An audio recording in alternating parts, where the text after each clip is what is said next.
Hello and welcome to Sportsified, your favorite, at least it better be, podcast for everything sports related.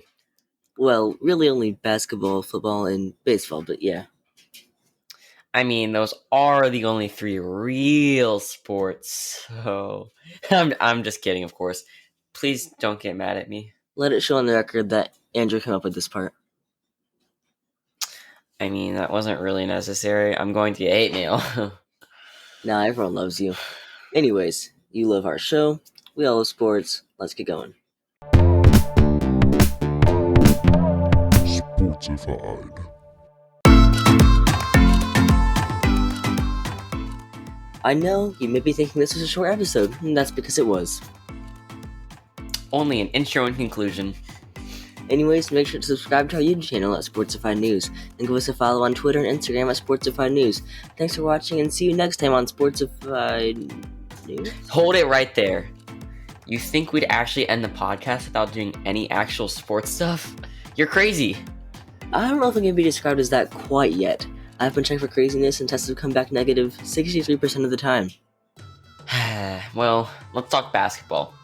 More specifically, the NBA, and more specifically, the All-Star Game, and more specifically, the All-Star Game starters. Wait, you were serious about actually talking about sports? What are you, crazy? You weren't serious? Well, so, LeBron James and Kevin Durant were named team captains, so we got Team LeBron versus Team Kevin. Yeah, it's kind of crazy how good KD has been in his first year back from rupturing his Achilles. Not many players could have been this good after an injury like that, let alone in the first season back. It's pretty impressive. A lot of players after injury are just never the same. Especially the Achilles. Now, for the rest of this... Oh yeah, especially. Now, for the starters, we have, from the Western Conference, we have guards Stephen Curry and Luka Doncic, forward Kawhi Leonard, and center Nikola Jokic to go along with LeBron James. Now, from the Eastern Conference, we have guards Kyrie Irving and Bradley Beal, forward Giannis, hard to pronounce last name, and center Joel Embiid to go along with Kevin Durant. Do you agree with these choices, Braylon? Mostly, yes.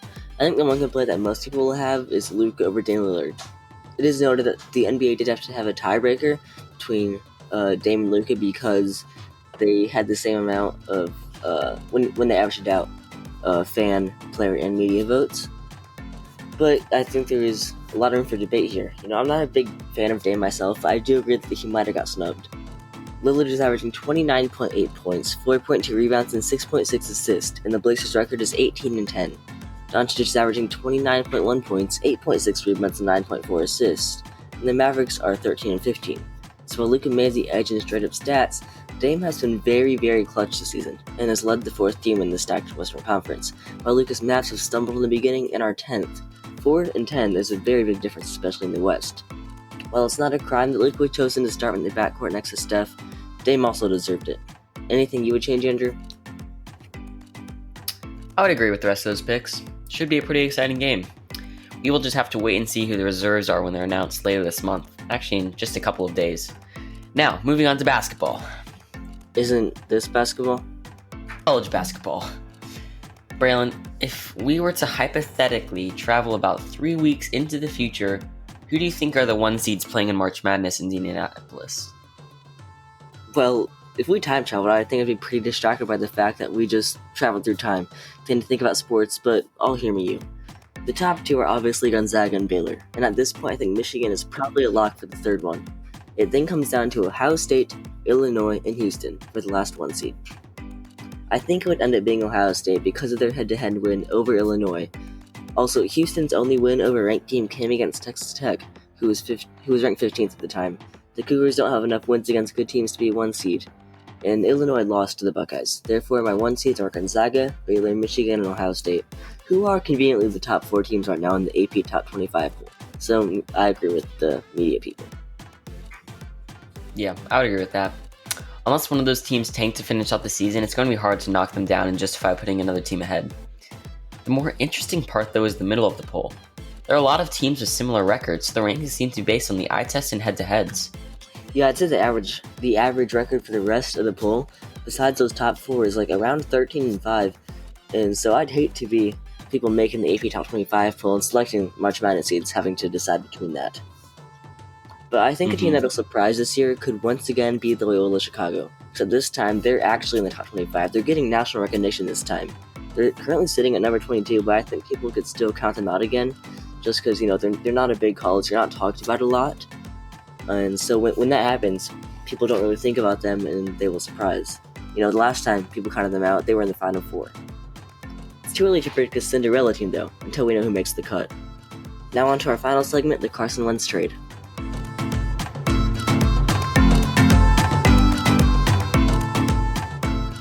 So, on Thursday, it was announced that the Colts are acquiring quarterback Carson Wentz from the Eagles for a 2021 third-round pick and a conditional 2022 second-round pick. That second-rounder will turn into a first-rounder if Wentz plays in 75% of the snaps this next season, or just 70% if the Colts make the playoffs. I really like the condition they put on the 2022 second-round pick. And talking to you before we started recording this, I know you do as well. It really makes sense. One of the issues with Wentz has been staying healthy. So when you put the condition on that second-round pick, the Eagles were looking for a first-rounder in this trade, and so they get one if Wentz stays healthy, if he plays in 75% of the snaps, or 70 in the Colts playoffs. So I think that'll work out well for both sides. The Eagles can get what they want if the asset they are sending out performs. Well, not really performs, just, stays healthy and actually plays. But like the Matthew Stafford, Jared Goff trade that went down a couple weeks ago, I think this is one of those rare, but maybe not so rare trades anymore, where both teams win. I'd agree with that. Yeah, the Colts, they needed a quarterback, obviously. Is Jacoby Brissett still on the roster? No, he's not. He's going to be a free agent. So the only quarterback they had on the roster was fourth-round pick from last year, Jacob Eason, out of Washington. And obviously he's not ready yet. They don't even know if he's a starting caliber quarterback. So getting Carson Wentz, who has played an MVP level before, and under the Colts coach Frank Reich in Philadelphia, this is a good move for the Colts. And, also the Eagles, I think they're hitting the reset button now. They don't have enough playoff talent. Zach Ertz is getting old. Their offensive line is getting old. It really fell apart last year. That also could have contributed to Wentz's problems. But, that Philadelphia has the 6th pick in this upcoming NFL draft. And so that'll really help. They're getting an additional third rounder too, maybe a first rounder next year. It's a good jumpstart. It's interesting because this is something where neither team really has anything to lose. They've both been underperforming in recent years. And so both of them are just kind of... Well, yeah, but more recently they're... Right. The Colts obviously are struggling more. But they've underperformed to the expectation that people have set on them. I'll say that. And so it really is an intriguing deal, especially with that condition. I still think it's really cool because it's almost like the Eagles are cheering for the Colts in a way. Right. Not really, because it doesn't matter if they win, but I think teams should do that. It's kind of funny. Yeah.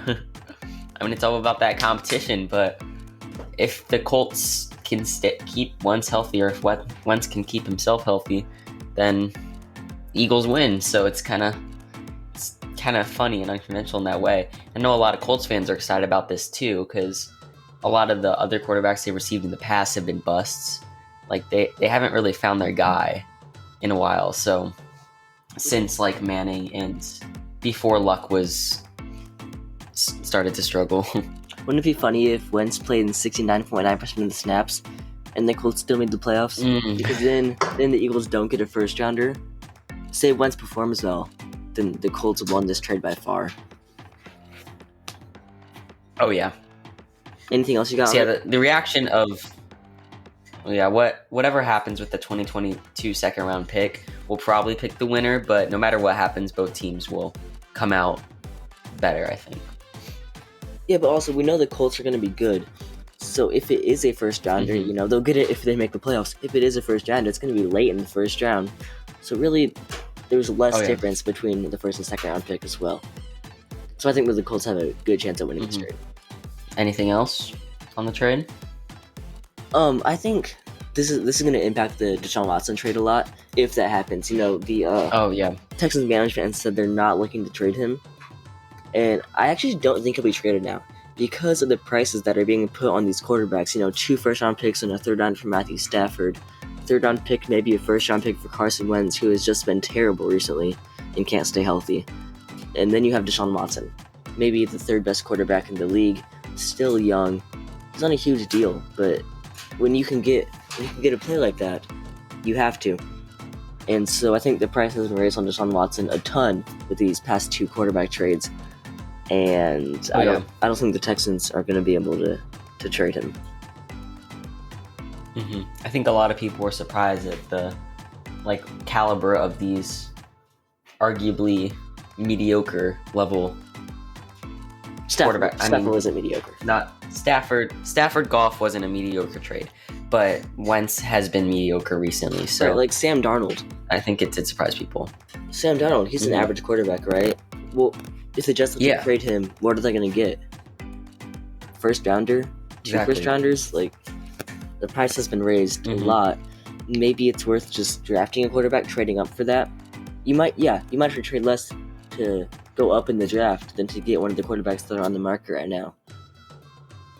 Or teams could just hope that the Cowboys don't franchise tag Dak Prescott, he becomes a free agent, and then he's available.